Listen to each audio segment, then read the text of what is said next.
Muy buenas noches, jóvenes. Vamos a iniciar con esta primera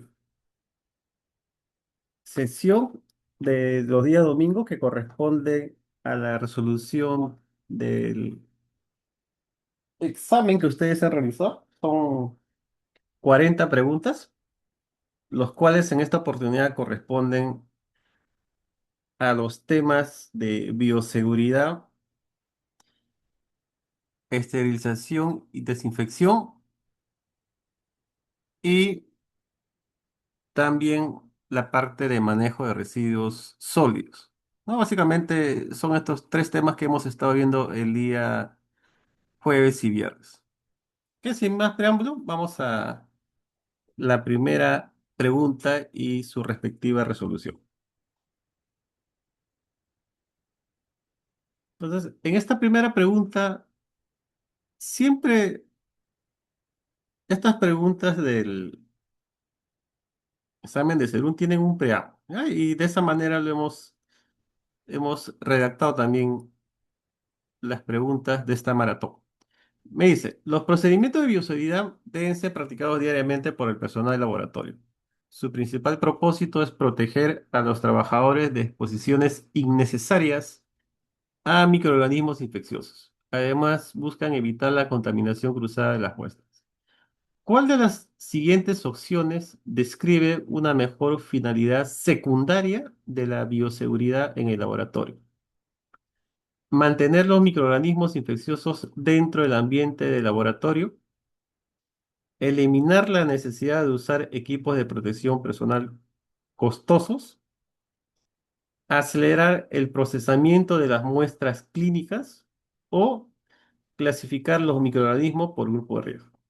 A ver si me ayudan, por favor. ¿Cuál sería acá la alternativa correcta?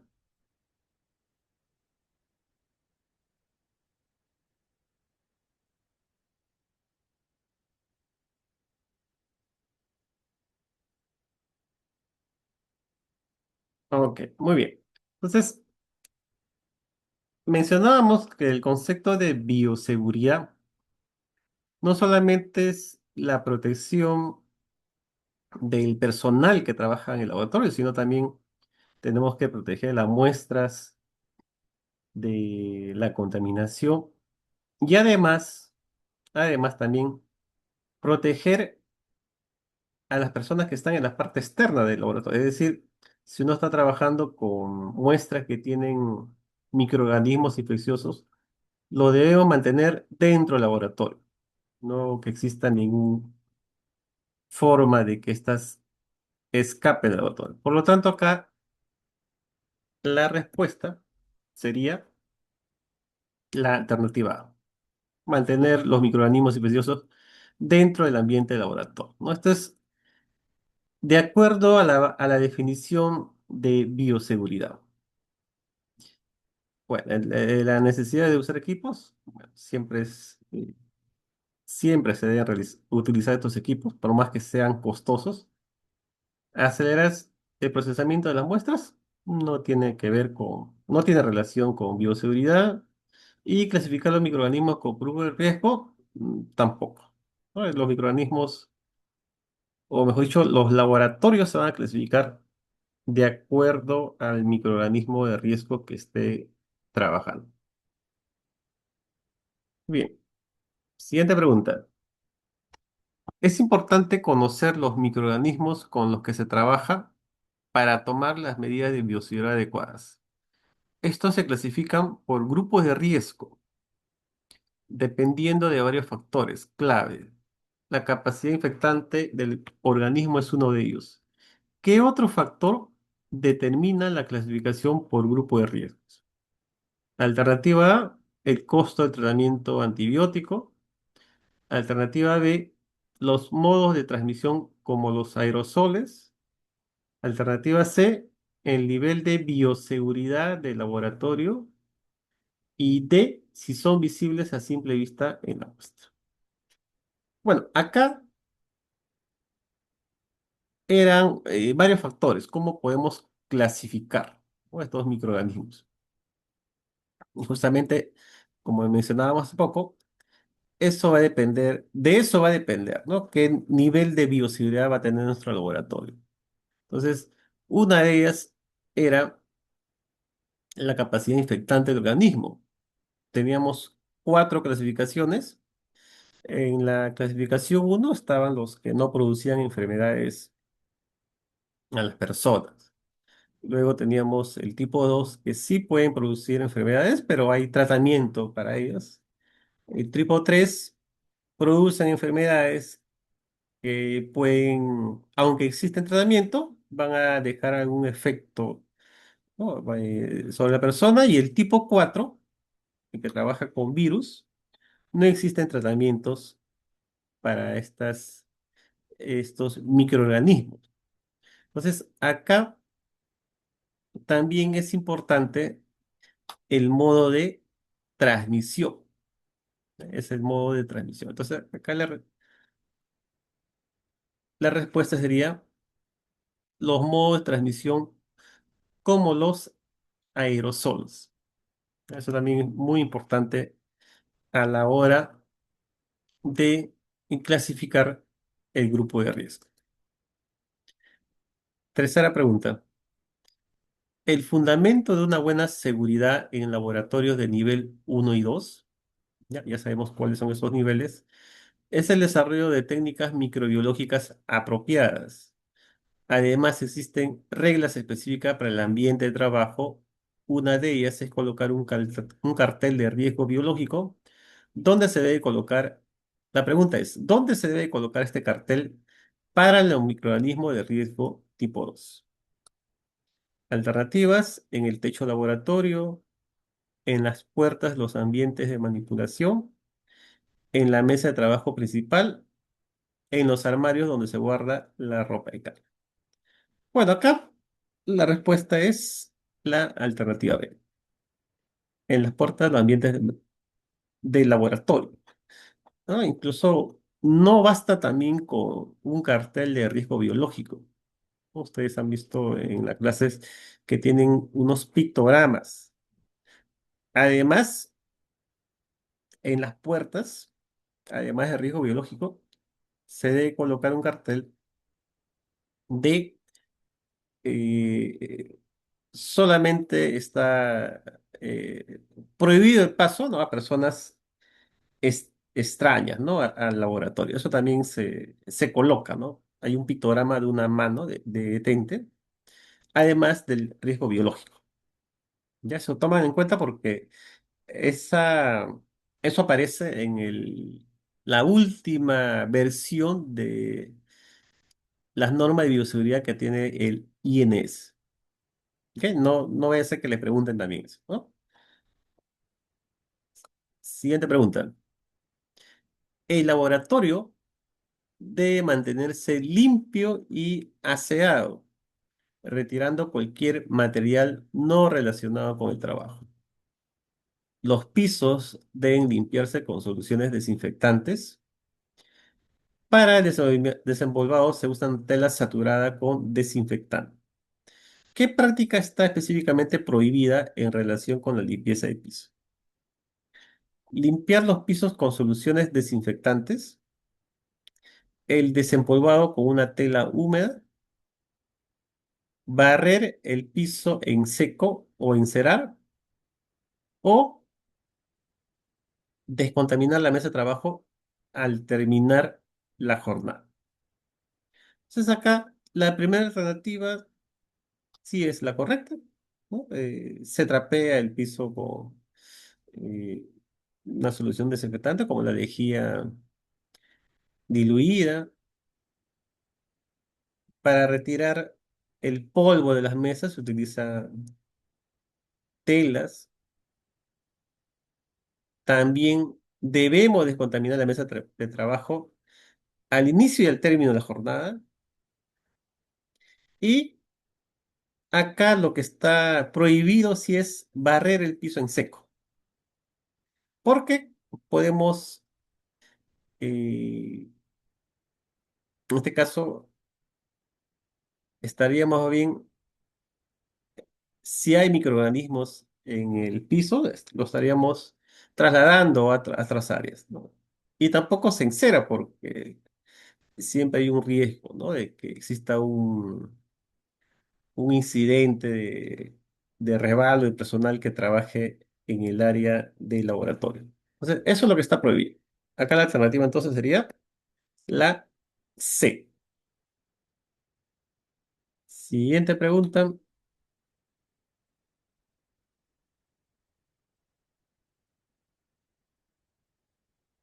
¿Existen reglas estrictas para el personal dentro de la zona de trabajo del laboratorio para prevenir la ingestión accidental de agentes patógenos?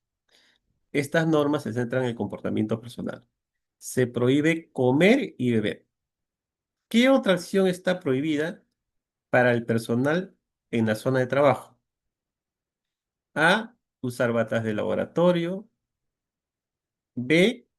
Fumar o aplicarse cosméticos. C. Tener el cabello largo sin amarrar. Y D. Usar los brazaletes a trabajar. Entonces, ¿qué otra prohibición existe? ¿Usar bata de laboratorio? No, al contrario, nos debemos usar batas o mandilones. ¿Tener el cabello largo? Bueno, si tiene el cabello largo, tiene que amarrarse y colocarse una gorra. Usar los brazaletes al empezar a trabajar,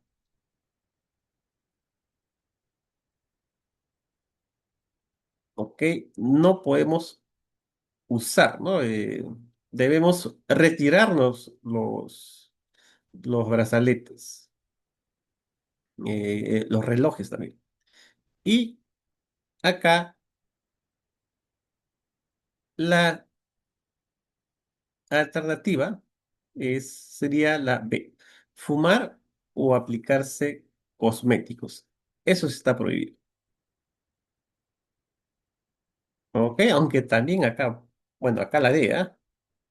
La D también podría ser porque está prohibido usar eh, brazaletes, ¿no? Eh, relojes, ¿no? Al empezar a trabajar.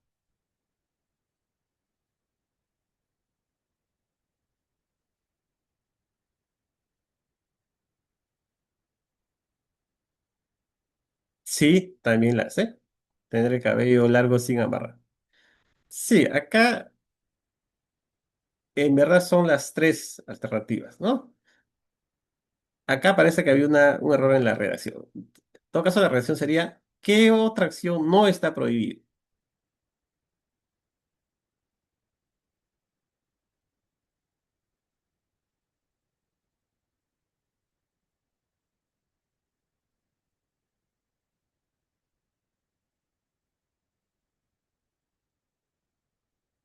Ya, así hay que tener cuidado.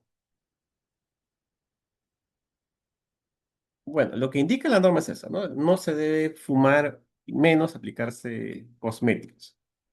Pues también un riesgo de contaminación.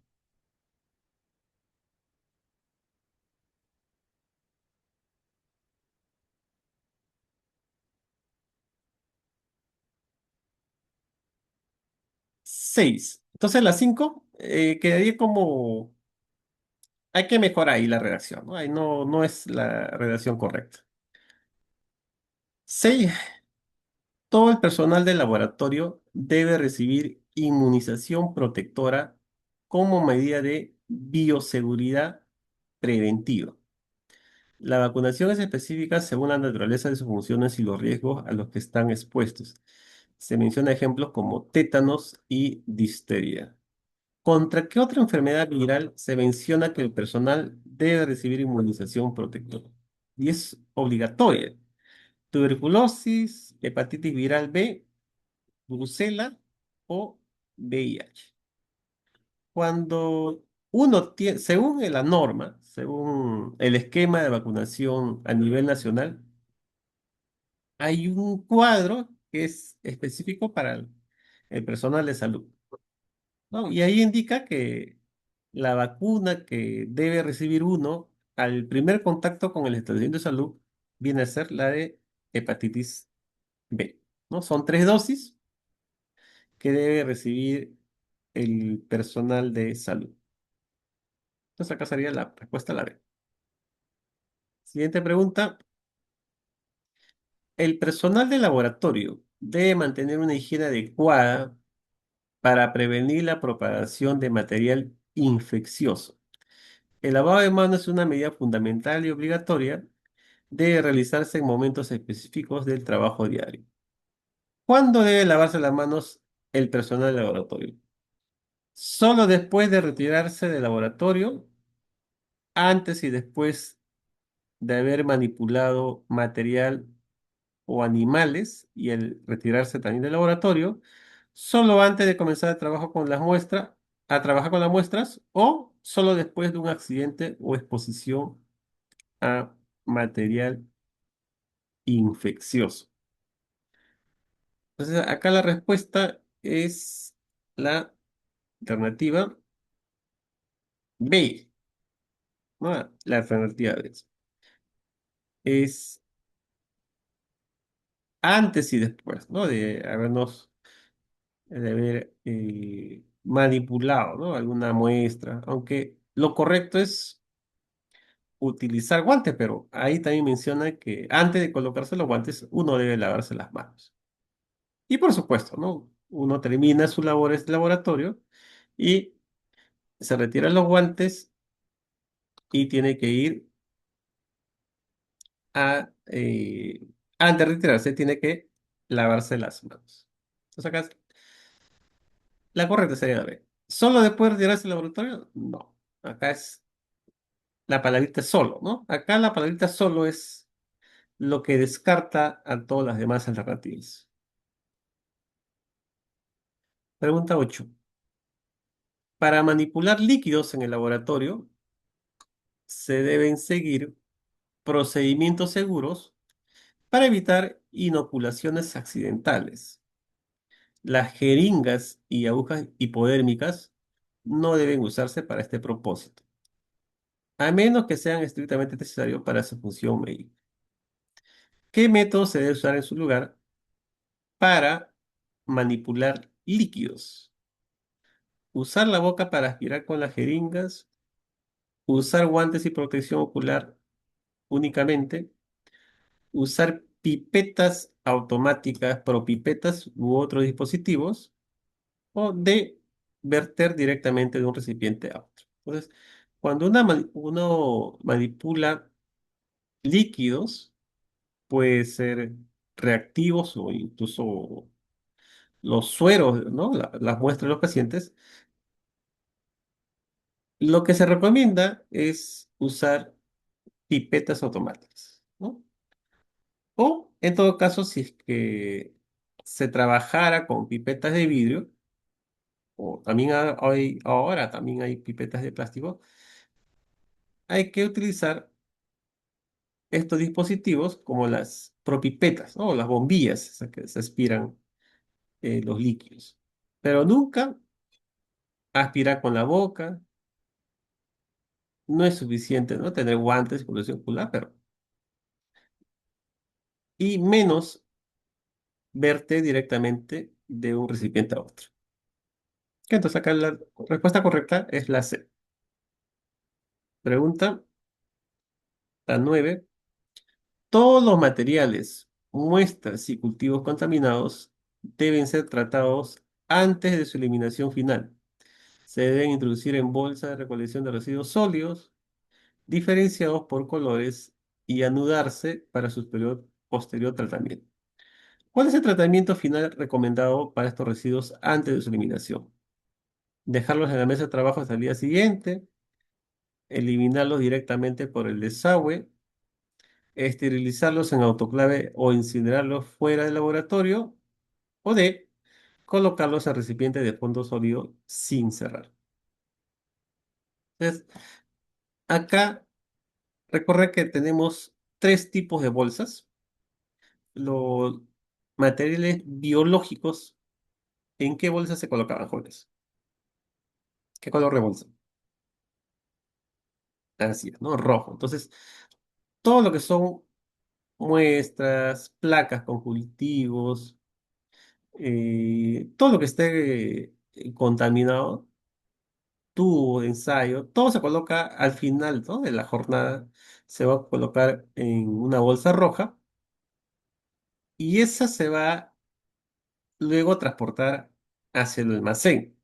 Puede ser un almacén intermedio, si es un establecimiento de salud eh, de mediana capacidad, o va directo al almacén final, si fuera un establecimiento como una pequeña, ¿no? Como una posta o un centro de salud sin internamiento. Pero antes de llevar al almacén, tiene que haber un tratamiento final, ¿no? En este caso, tenemos que autoclavar. ¿Ya? Lo ideal es autoclavar. Entonces, esa sería la respuesta. Pregunta 10. Todos los accidentes y exposiciones, ya sean reales o potenciales, a material infeccioso deben ser comunicados de inmediato a la autoridad pertinente. La notificación es un paso crítico en el protocolo de bioseguridad, a quien se debe notificar inmediatamente todos los accidentes y exposiciones. Ante, por ejemplo, hemos tenido un accidente con objetos punzocortantes, al momento de procesar una muestra, que vino una muestra de gases arteriales, hemos tenido un pinchazo, o de repente al momento de hacer la toma de muestra, u otros accidentes. Todo tiene que notificarse. ¿A quién se notifica? Al personal de limpieza de laboratorio, al médico de cabecera personal, al jefe de laboratorio o a la Organización Mundial de la Salud. Cada respuesta es la C, ¿no? Tenemos que comunicar a nuestro jefe de inmediato. ¿Por qué? Porque estos accidentes, bueno, aparte que te da el apoyo, ¿no? Pero además, porque todo accidente, según indica la norma, debe ser registrado. Y incluso hay un registro que es estándar, ¿no? Para que todos estos casos de accidentes en el laboratorio. Siguiente pregunta. 11. Para gestionar adecuadamente riesgos tras una exposición, es necesario investigar la fuente de la misma. Esto ayuda a evaluar la probabilidad de infección con base en la información disponible. ¿Qué prueba específica se debe realizar para investigar la presencia de un virus en la fuente?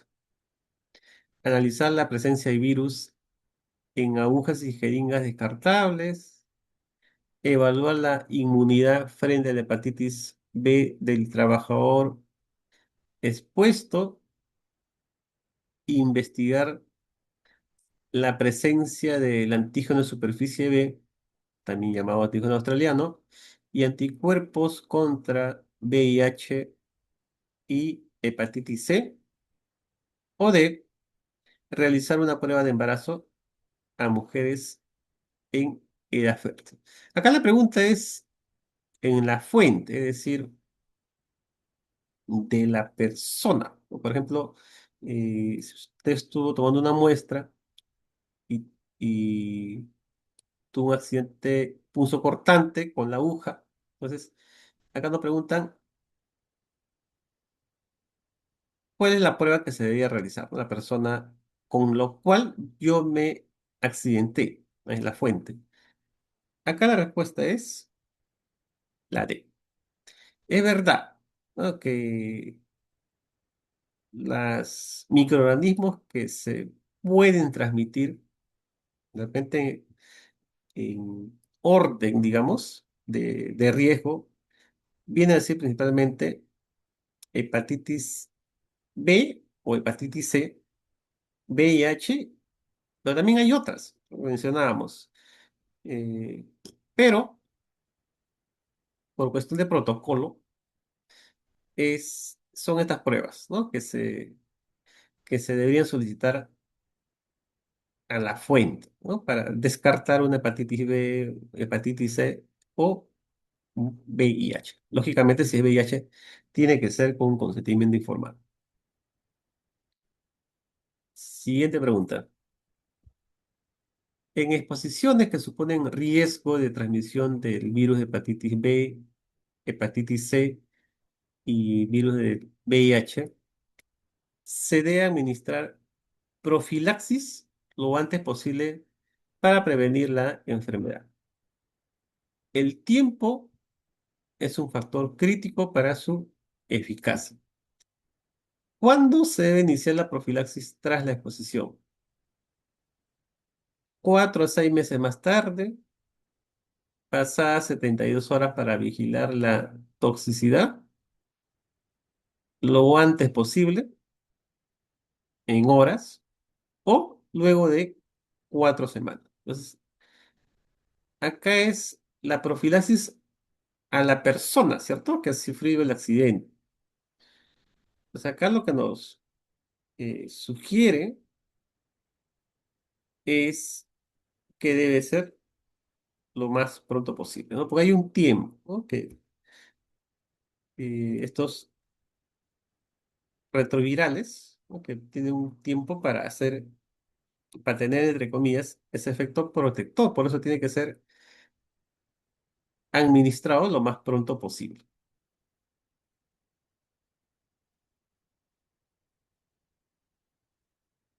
Siguiente pregunta.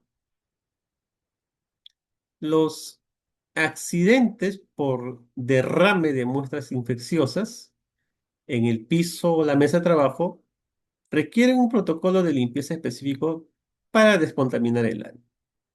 Se debe cubrir la zona afectada y dejar actuar un desinfectante. ¿Qué desinfectante y tiempo de actuación se recomienda para un derrame? Lo recomendar, nos pregunta. Hipoclorito de sodio al 0,1% durante 20 minutos. Etanol al 70%, frotando varias veces. Fenol al 5% durante 30 minutos como mínimo.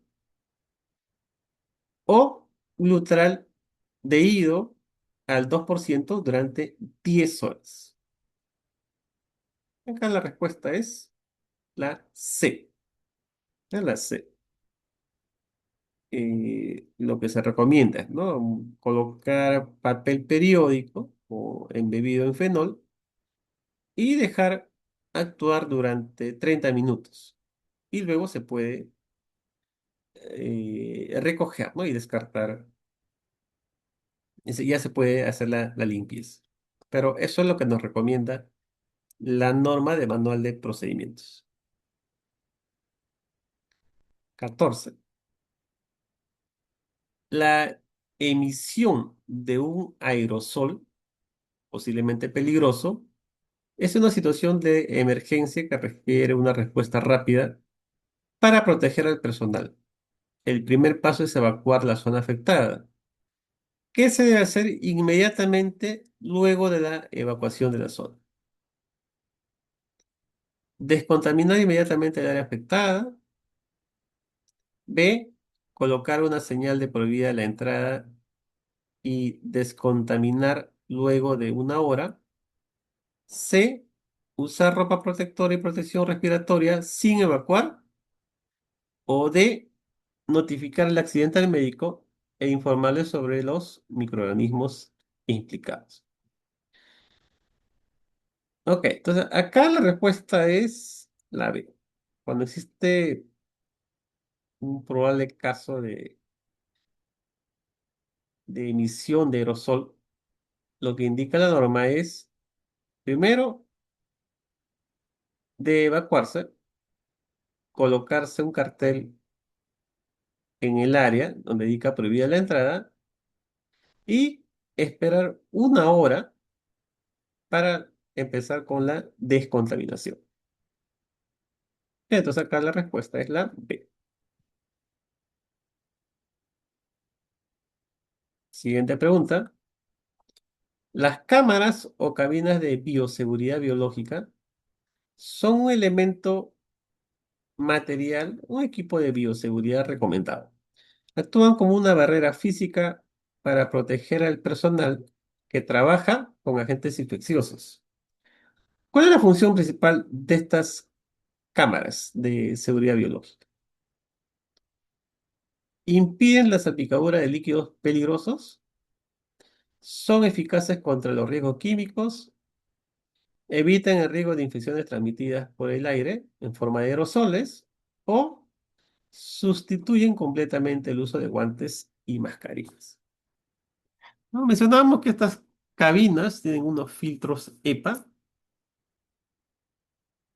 lo cual su uso no impide, ¿no?, que uno pueda tener accidentes por salpicadura.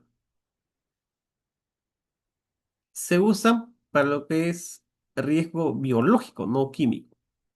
Y de igual manera puede estar trabajando uno con la cabina, pero tiene que usar sus guantes y mascarilla. Entonces acá la respuesta es la C. Esa es su principal función, ¿no? Evitar el riesgo de transmisión de infecciones de microorganismos por la formación de aerosoles. Cuando uno abre la tapa de una muestra, pueden formarse aerosoles y estos microorganismos podrían infectarnos cuando estamos en su procesamiento, cuando estamos realizando el procesamiento de estas muestras. Siguiente pregunta. Las cabinas de seguridad biológica deben usarse en procedimientos específicos que generan un alto riesgo de infección por vía aérea. Estos procedimientos a menudo implican la manipulación física vigorosa del material infeccioso. ¿En cuál de los siguientes procedimientos se recomienda el uso de una cabina de seguridad biológica? Apertura de envase con material no infeccioso. B. Calentar asas bacterianas en la llama de un mechero de Bunsen. C. Trituración, mezclado o agitación enérgica de material. O D. Recolección de muestras en el campo. Acá la respuesta correcta es... No, acá no es la D. Acá sería un error.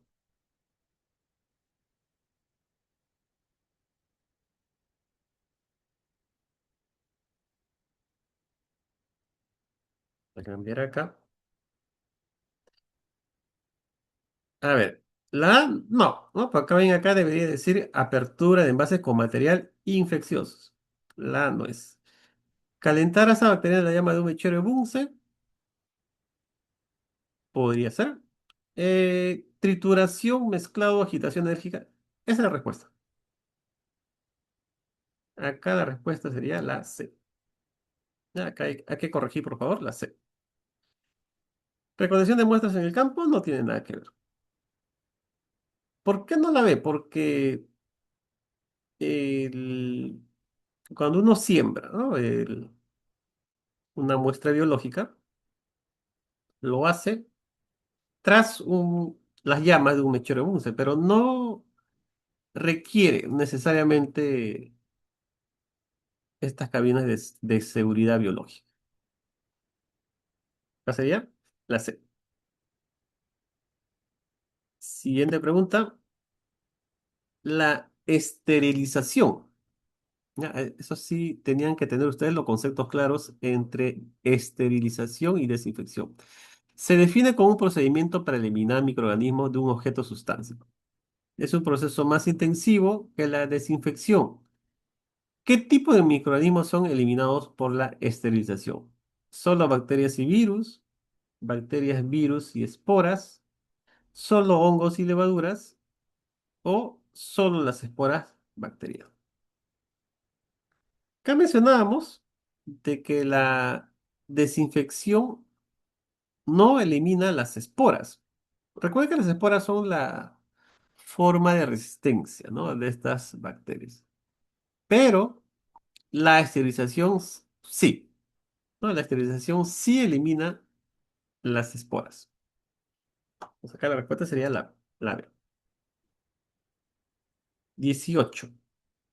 La esterilización por vapor, es decir, el uso de autoclave, es el procedimiento de elección para el instrumento médico de uso repetido.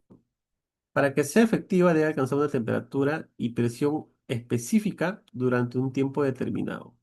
¿Cuáles son las condiciones mínimas requeridas para la esterilización en autoclave? 100 grados durante 10 minutos, 121 grados Celsius durante un mínimo de 20 minutos, 170 grados centígrados durante 2 horas o ebullición durante 30 minutos. Entonces acá la respuesta es 121 grados durante un mínimo, ojo acá, es mínimo 20 minutos. ¿Ya? Mínimo 20 minutos. Y ojo que esto es para material, entre comillas, limpio, no, no contaminado. ¿Ya? No contaminado. Para material contaminado es más tiempo, ¿no? Hay que darle más tiempo.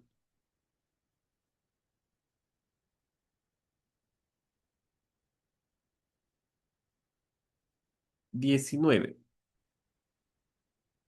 El material de vidrio, como tubos de muestra o placas Petris, deben prepararse adecuadamente antes de la esterilización en autoclave para asegurar un proceso eficiente. ¿Cómo debe prepararse el material de vidrio para el autoclave? ¿No? Eh, A, sumergirlo en fenol al 5%. B, colocarlo directamente sin envolver en la cámara.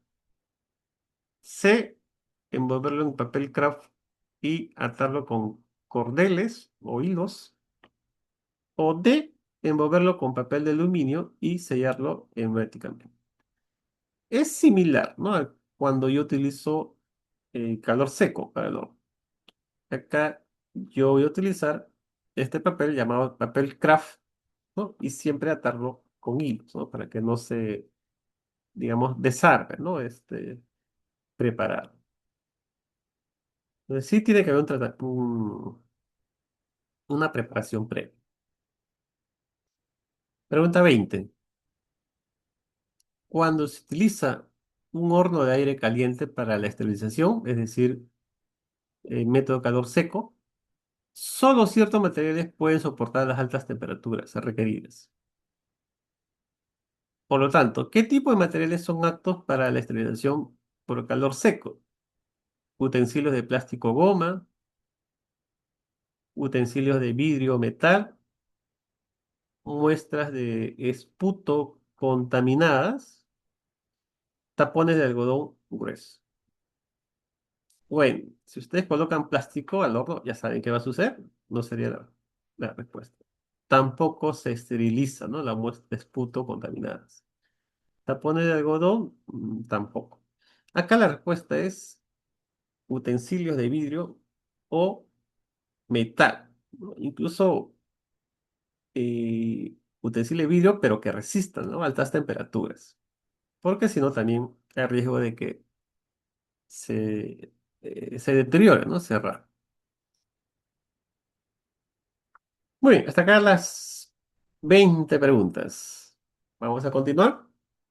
Yo creo que continuamos directo y terminamos mucho más rápido, ¿no? Las 40 preguntas.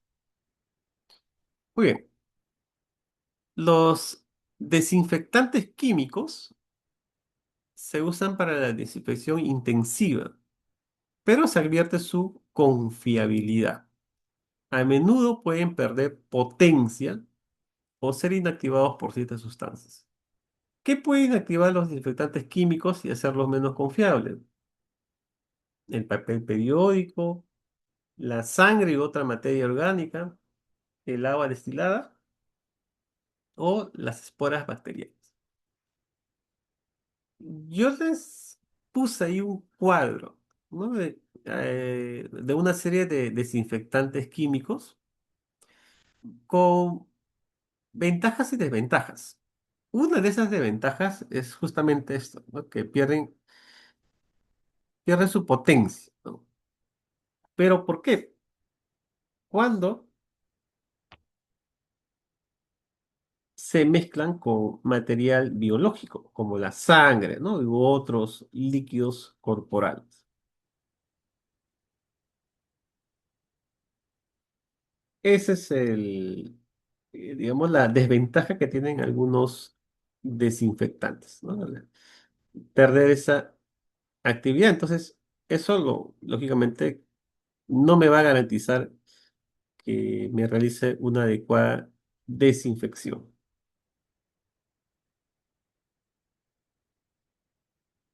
Bien, continuamos. Pregunta 22. Existe una lista de desinfectantes químicos que han demostrado ser eficaces para inactivar el virus del VIH. Estos agentes se utilizan en concentraciones específicas. ¿Cuál de los siguientes es un desinfectante eficaz contra el VIH? Etanol al 4%, hipoclorito de sodio al 0,1%, Lutaral al 0,5% o el alcohol isopropílico al 2,5%. Acá la respuesta es el hipoclorito de sodio. De repente acá la pregunta más que, eh, digamos, debería ser, ¿cuál es el más utilizado? ¿No? El más utilizado de todos estos desinfectantes. Entonces, no se olviden, hipoclorito de sodio lejía. Justamente, otra pregunta sobre este desinfectante. ¿Sí? El hipoclorito de sodio o lejía es un desinfectante común, barato y fácil de adquirir que mata bacterias y virus. Sin embargo, tiene inconvenientes prácticos en el laboratorio. ¿Cuál sería uno de los principales inconvenientes de esta lejía? Se vuelve más estable con el calor excesivo, no es eficaz contra las bacterias, es altamente corrosivo para el acero, níquel y otros metales, o es menos estable que la cloramida. Es una desventaja, porque en verdad son dos, ¿no? Una de esas desventajas es que es corrosivo, ¿no? Para metales. La otra desventaja, ¿cuál era? Del hipoclorito, ¿correcto?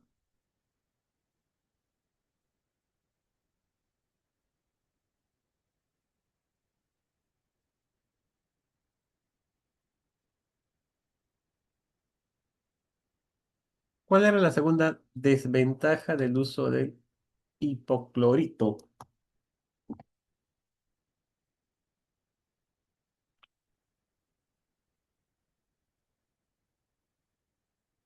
Correcto, que tenía que ser usado recién preparado, porque si no pierde potencia. Ajá, pierde potencia. Entonces, por ejemplo, no puedo utilizar, ¿no? La lejía que yo he preparado, he diluido un día, no lo puedo utilizar ya para el día siguiente, ¿ya? Porque pierde su potencia. Muy bien. 24.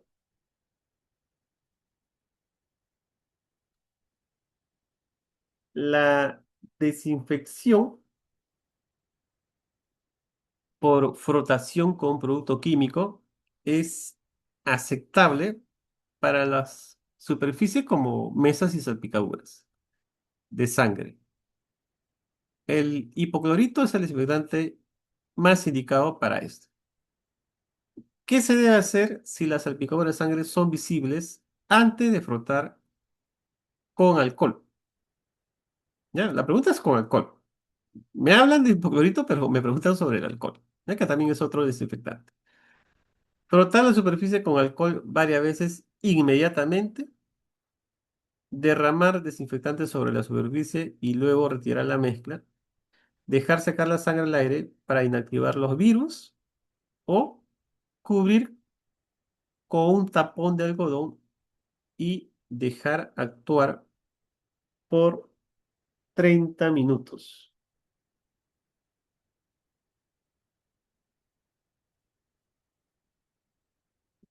¿Cuál sería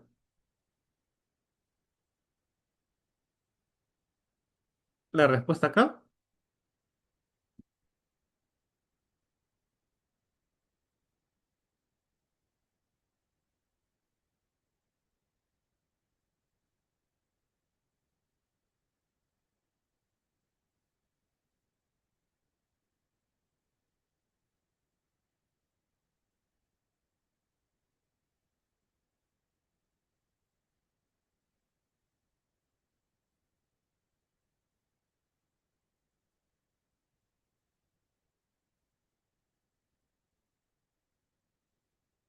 Sería la B. A ver, chicos.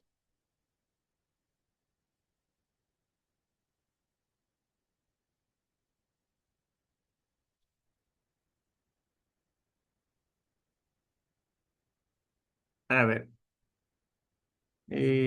¿Cubrir con un tapón de algodón y dejar actuar? No, ¿no? En caso de desinfección, no. Dejar secar la sangre al aire para inactivar los virus, tampoco. Derramar desinfectante sobre la superficie y luego retirar la mezcla, podría ser, o frotar la superficie con alcohol varias veces inmediatamente. Acá la respuesta, lo que más va para esta pregunta sería la B. ¿Ya? La B.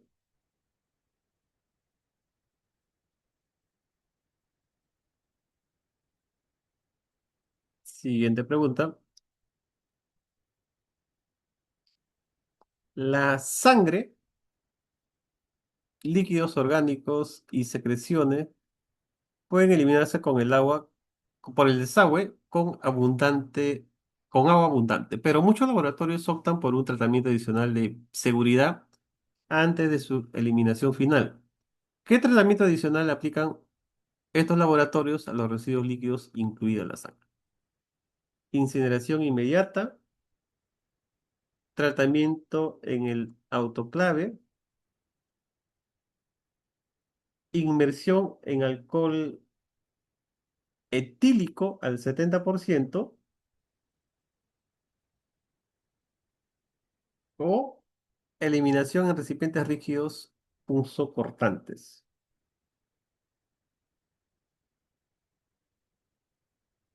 Bueno, acá en la práctica eh, no se debe eliminar, ¿no? Estos líquidos, cualquier líquido biológico. Siempre hay que esterilizar estos frascos con estas muestras. Entonces acá la respuesta es tratamiento en el autoclave.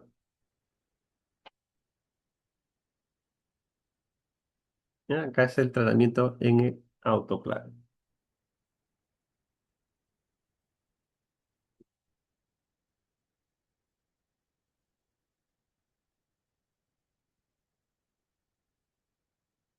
Pregunta 26.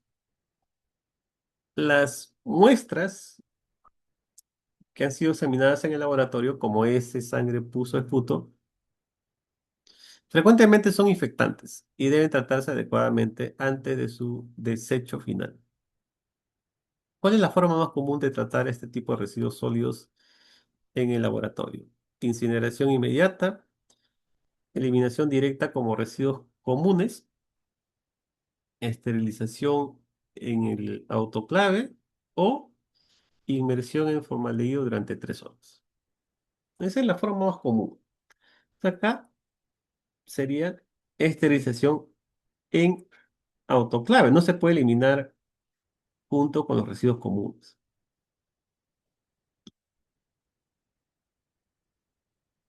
Siguiente pregunta. Para evitar una falsa seguridad en el proceso de esterilización en autoclave, el documento sugiere métodos rigurosos, ¿no? Se refiere al documento del MINSA, para verificar su eficacia, más allá de los indicadores químicos o térmicos simples. ¿Qué tipo de control se debe considerar riguroso y sistemático? El uso de papel craft de color marrón oscuro, control riguroso sistemático en cada proceso, registro de presión y temperatura, mantenimiento apropiado de autoclave, aumentar la presión a 1,5 atmósferas y reducir el tiempo a 10 minutos, o utilizar siempre indicadores químicos en cada caso. Acá la respuesta sería la B, ¿no? Lo único que te garantice que se ha realizado una adecuada esterilización es cumplir con el tiempo y temperatura adecuada. Para eso hay que llevar un registro y, por supuesto, ¿no? Como todo equipo, debe tener un mantenimiento preventivo, menos eh, según recomendaciones de la casa, ¿no? Que puede ser una o dos veces al año. Y, por supuesto, el correctivo, ¿no? Cuando ya ha sufrido algún desperfecto.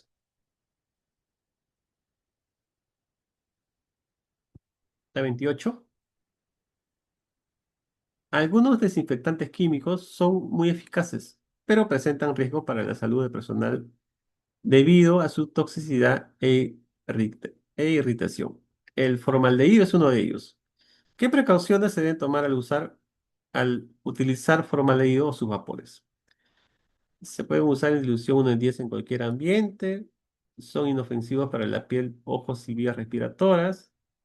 Evitar el contacto con la piel, ojos y las vías respiratorias. O C, guardarlas durante más de 2 semanas luego de la activación. Bueno, acá si usted recuerda, ¿no? Los cursos de anatomía, utilizamos el fórmula. Lo primero que sufríamos era con la irritación de los ojos. Entonces, acá la recomendación es evitar el contacto con la piel, ojos y las vías respiratorias. No, en verdad es poco utilizado este formaldeído. Justamente tiene esa desventaja, ¿no? De su toxicidad.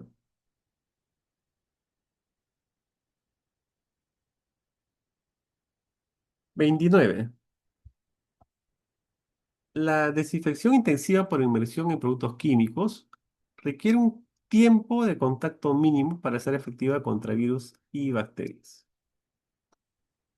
¿Cuál es el tiempo mínimo de inmersión recomendado para la desinfección intensiva? No, eran bueno, si no teníamos autoclave ni hornos, habría otra opción de colocar, ¿no? Estos materiales, sumergirlos en un producto químico. ¿Cuál es el tiempo mínimo? ¿60 minutos, 2 horas, 30 minutos o 10 horas? Acá la respuesta es, a ver acá, 30 minutos. Ya es el tiempo que recomienda la norma. Pregunta 30. La gestión, ya estamos en el capítulo de manejo de residuos sólidos. La gestión de residuos debe ser considerada una parte importante de la seguridad en los laboratorios y se basa en una gestión integrada. ¿Cuáles son los pilares básicos de esta gestión integrada de residuos? A, inmunización, uso de EPPs y controles de ingeniería. B, minimización, segregación y eliminación. C, recolección, transporte y almacenamiento. O D, esterilización, desinfección o incineración. ¿Cuáles serían esos tres puntos básicos, ¿no? En el caso de manejo de residuos sólidos. A ver, la la alternativa sería la B. Minimización, que mencionábamos que era de reducir, ¿no? Al mínimo posible la generación de estos residuos sólidos.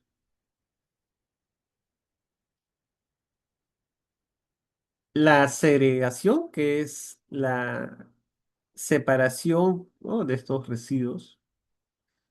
Ya hemos mencionado que está clasificado en biocontaminados, especiales y eh, los residuos comunes.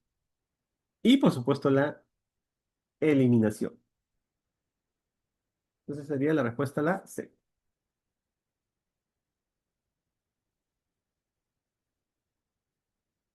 31. Estamos ya en las etapas del manejo de residuos. Dice, el acondicionamiento consiste en la preparación de los servicios u áreas del establecimiento de salud con materiales necesarios. Estos materiales son adecuados para la recepción o el depósito de las diversas clases de residuos. ¿Qué materiales se menciona como necesarios para esta etapa del acondicionamiento? El acondicionamiento es la preparación que debe tener el servicio para el manejo de estos residuos. ¿Qué se requiere? Guantes especiales para riesgos físicos, calor o frío, filtros especiales de gran superficie con eficiencia mínima de 99,99, recipientes, contenedores, tachos, recipientes rígidos e insumos, las bolsas, o mandiles abrochados a la espalda con puño elástico. Acá, el acontecimiento es la etapa donde yo tengo que tener el material, ¿no? Los insumos para poder luego hacer la segregación. Y yo necesito tener el número adecuado de recipientes, o sea, contenedores para bolsa roja, para bolsa negra, para bolsas especiales y también, bueno, el contenedor y su bolsa, por supuesto, ¿no? Y también no se olviden de los residuos punzocortantes, el cual requiere, ¿no? Un contenedor de paredes rígidas para poder descartar. ¿Qué entonces acá se revela la respuesta? La C. Pregunta 32. La segregación es la acción de separar los residuos en el punto de generación. Es de cumplimiento obligatorio para todo el personal que labora en el establecimiento de salud. ¿Dónde debe ubicarse los residuos segregados?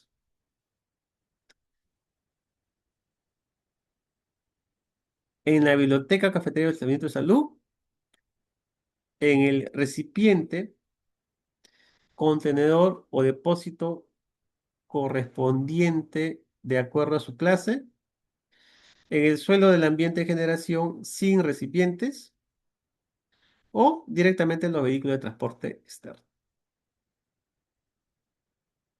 Bueno, acá creo que más por lógica, ¿no? La alternativa sería la B.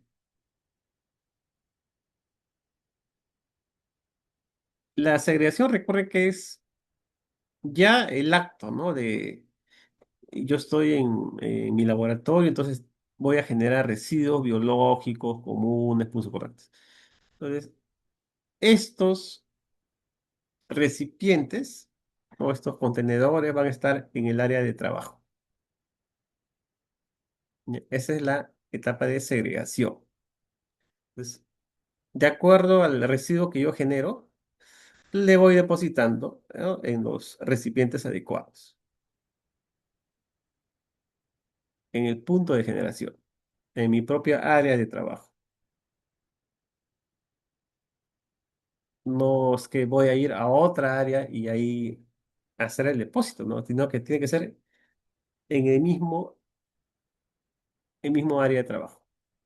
Y en los recipientes que son los adecuados, ¿no? Para eso se hace esta diferenciación, ¿no?, de acuerdo a las normas del Ministerio de Salud. Pregunta 33. El almacenamiento primario es el almacenamiento temporal de residuos sólidos realizado de forma inmediata en el ambiente de generación. Son los depósitos, contenedores o recipientes situados en las áreas de servicios. ¿Cómo se disponen los residuos sólidos en esta etapa? Sin segregar para su posterior clasificación centralizada, en forma segregada para su posterior traslado al almacenamiento intermedio o central, en el suelo del ambiente de generación sin recipientes, o se lleva directamente en los vehículos de transporte externos.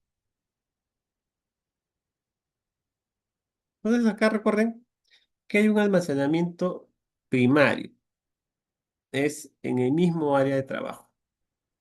Si es que es un servicio médico que genera bastantes residuos, probablemente va a tener un almacenamiento intermedio. Entonces, del almacenamiento primario, primero se pasa al intermedio y luego se pasa al almacenamiento final, ¿no?, o central. Pero si es un servicio o un centro hospitalario, un establecimiento de salud que genera poco residuo, menos de 150 litros, entonces ahí sí, este, estos residuos se pasan del almacenamiento primario directamente al almacenamiento final o central. Entonces acá la respuesta es la B, en forma segregada para su posterior traslado al almacenamiento central o intermedio. Pregunta 34. El almacenamiento intermedio es el lugar donde se acopian temporalmente los residuos generados por los servicios cercanos. Se distribuyen estratégicamente dentro de las unidades, áreas o servicios. ¿Cuál es el tiempo máximo que no debe ser superior para el almacenamiento intermedio? Porque no lo puedes tener ahí por varios días, no hay un tiempo. Que recuerden que si yo dejo mucho tiempo, esto puede generar, ¿no?, contaminación, a que aparezcan las plagas de insectos o de roedores. Entonces, hay un tiempo máximo que era de 12 horas. No estamos hablando del almacenamiento intermedio, ¿no? Por ejemplo, en el hospital donde yo trabajo, hay almacenamientos intermedios. Me parece que son tres, no, tres o cuatro, donde se van a colocar en forma temporal. Y luego vendrá otro personal, el cual retira estos coches y lo lleva hacia el almacenamiento central. Recuerden que este tiempo es máximo 12 horas, ¿no? Debe haber un registro, ¿no?, que me indique a qué hora se colocó esos residuos para que sea llevado luego hacia el almacenamiento central. 35. El almacenamiento central o final es el ambiente donde se almacenan los residuos provenientes de etapas anteriores son son depositados temporalmente en espera de ser transportados para el tratamiento o disposición final. ¿Cuál es el tiempo máximo de almacenamiento final para residuos biocontaminados y comunes en condiciones normales? No superior a las 72 horas, no superior a las 48 horas, mayor de 30 días calendarios o 12 horas. La respuesta es,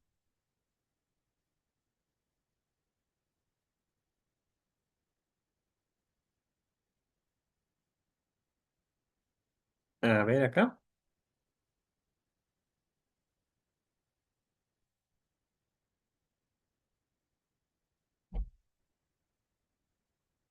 no, acá la respuesta es la B. ¿Ya? La B es 48 horas que tenía que estar coma. Vamos acá a corregir. ¿No?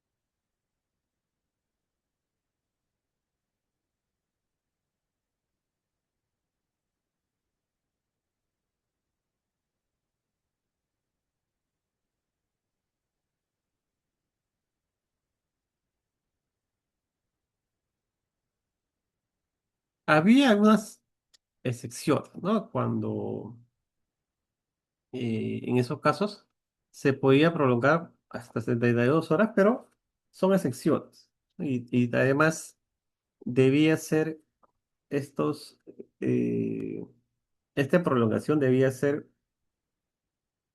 registrados.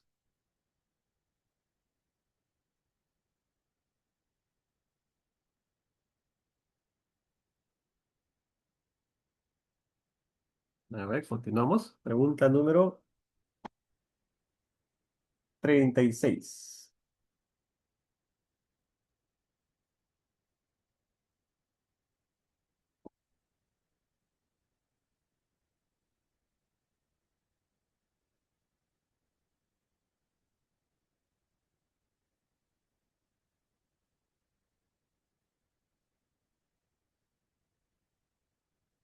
Ah, perdón, acá.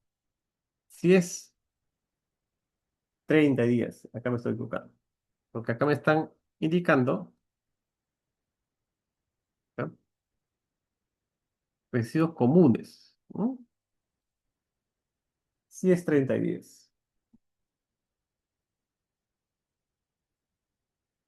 Se supone que ese material biocontaminado previamente haya pasado por un proceso de autoclavado, un proceso de esterilización. Entonces, ahí sí es 30 días.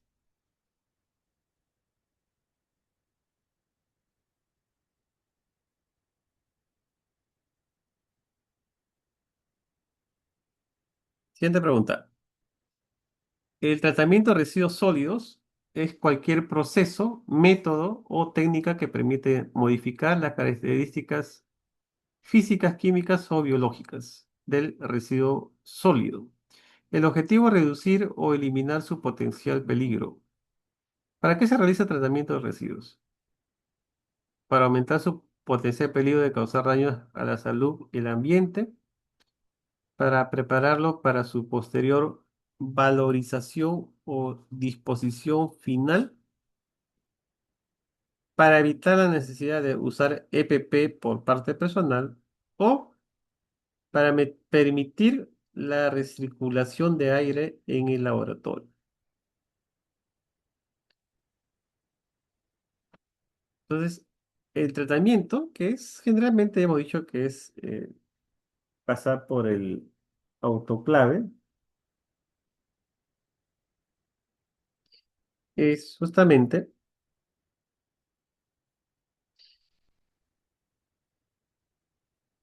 para su disposición final, ¿no? Cuando nos referimos disposición final, es que va a venir el transporte, ¿no? El transporte de la empresa operadora de residuos sólidos para llevar estos residuos hasta la disposición final que era los rellenos sanitarios. Hasta los rellenos sanitarios.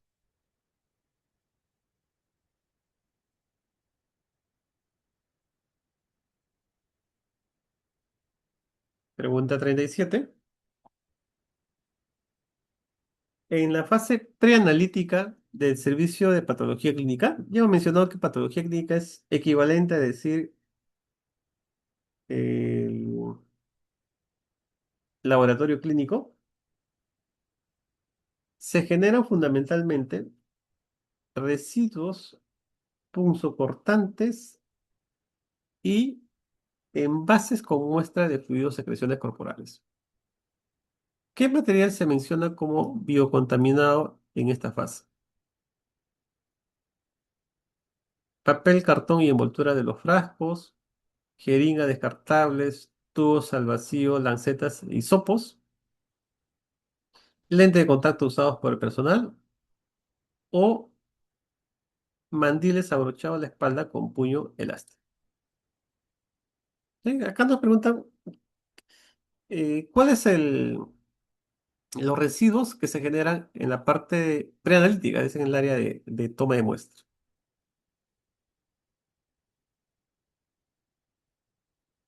¿Qué sería la respuesta? La B. O jeringa, bueno, aunque verdad jeringas es ya poco utilizado. Tubos al vacío, sí. Serían más bien las agujas al vacío. Las lancetas, también para lo que es tiempo de sangría, se siguen utilizando. Y los hisopos que se utilizan en el área de toma de muestra, pero en el área de microbiología. Bueno, papel, cartón y envoltura de los frascos. Estos son residuos comunes, no, no contaminados.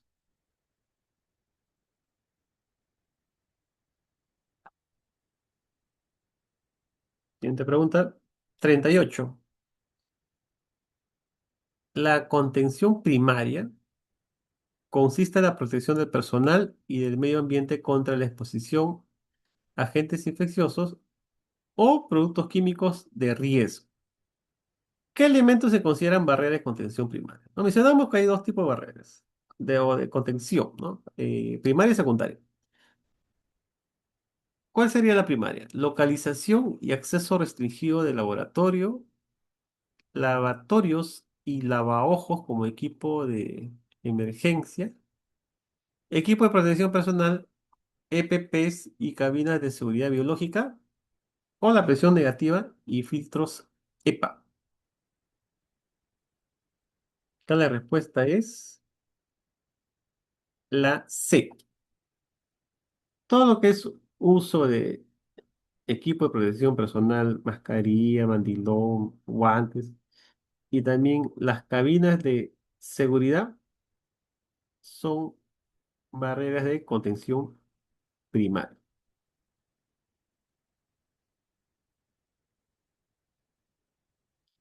Siguiente pregunta.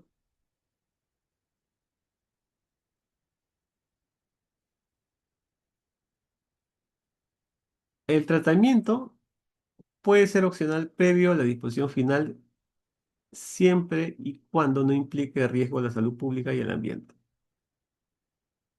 ¿Cuándo los residuos sí requerirán tratamiento previo a su disposición final? En aquellos lugares donde no existan empresas que realicen la disposición final, cuando la valorización material es posible, si la infraestructura existente permite obviar el almacenamiento intermedio o si se generan menos de 150 litros diarios. Una pregunta similar a que ya ha venido, ¿no? Y esto de acuerdo a la norma, dice, porque la norma dice, en aquellos lugares donde no existan empresas que realicen este transporte, ¿no? Estos residuos, debe hacerse sí o sí un tratamiento previo, ¿no? Sería el autoclavado. Y la pregunta 40 me dice, ¿existen normas sobre el vestuario y objetos personales para evitar riesgos potenciales en el área de trabajo? Esto incluye el manejo de equipos como centrífugas. ¿Qué objetos no se pueden usar en el área de trabajo? Mandiles limpios de mangas largas, lente de contacto, collares largos, brazaletes y relojes, o ropa protectora de áreas con nivel de contención 2 y 3.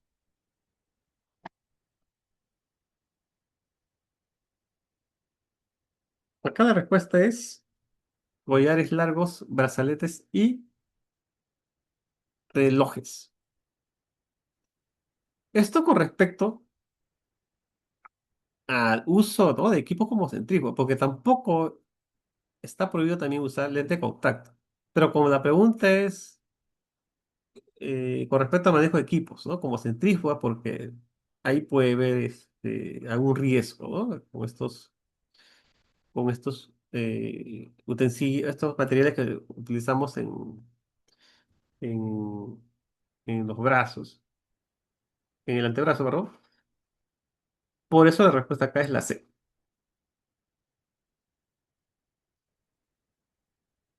Bueno, hasta acá entonces las 40 preguntas. No sé si tienen alguna consulta. Ok, vamos a dejar para la siguiente 50 preguntas porque, para tener más tiempo.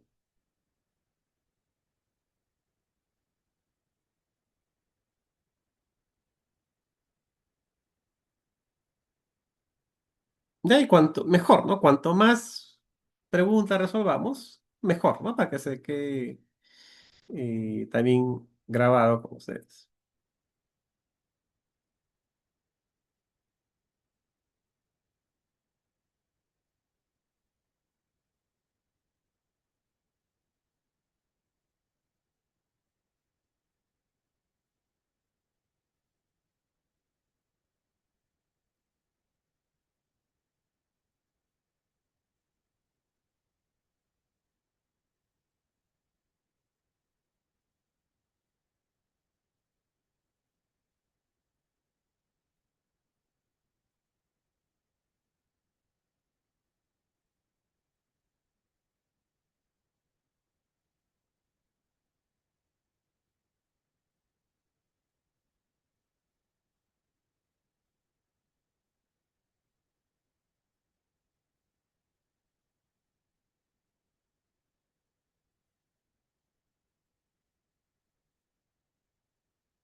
Ah, ya, esta es la pregunta. Vamos a ver un poquito.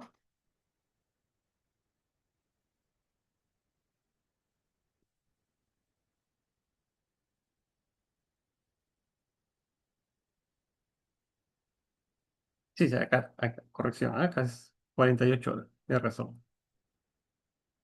30 días es para punzocortantes. Acá hay una confusión. ¿Sí? 48 horas. ¿No? Para lo que son biocontaminados y comunes. 30 días es para punzocortantes.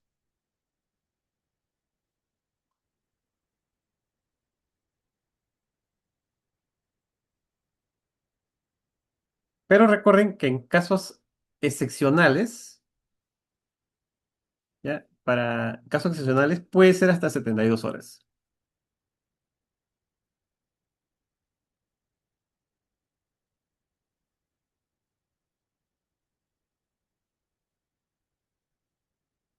Ya, ahí vamos a hacer la corrección.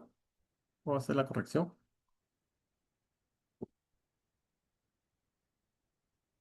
Ok. La siguiente semana vamos a ver el tema que corresponde a, a los establecimientos de salud. Vamos a ver temas sobre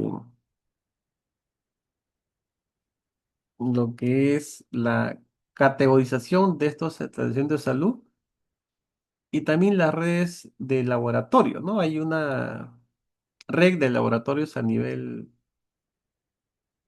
nacional. Vamos a ver cómo se realiza esta clasificación, que dependiendo de la capacidad, sobre todo de la capacidad resolutiva que tienen estos establecimientos de salud. Y luego veremos el tema sobre transporte de material, de, perdón, sobre transporte de muestras, ¿no? Porque si en un establecimiento de salud no se puede realizar una determinada prueba, esta tiene que ser transportado al nivel superior. Pero existe todo un protocolo para poder realizar este transporte, sobre todo cuando son muestras que tienen una clasificación de alto riesgo. Eso también vamos a ver, ¿no? Que hay dos tipos de clasificación y también veremos el tema sobre control de calidad externo, sobre todo para dos tipos o para dos programas. Uno, el programa de tuberculosis. Acá se ve lo que es el control externo de las láminas de baciloscopía. Y lo otro es sobre las láminas de gota gruesa. Ya para el día jueves y viernes. Ahora, el horario, yo no tengo problemas con el horario esta semana de 7 a 10. ¿No? El horario sería de 7 a 10.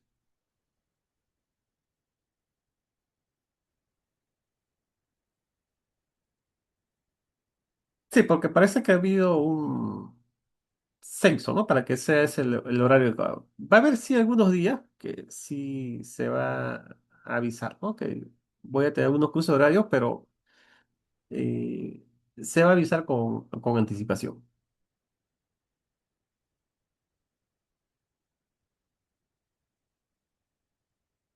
Ya, muy bien, jóvenes. Entonces nos vemos hasta el día jueves. Ya, que pasen muy buenas noches y gracias por la atención.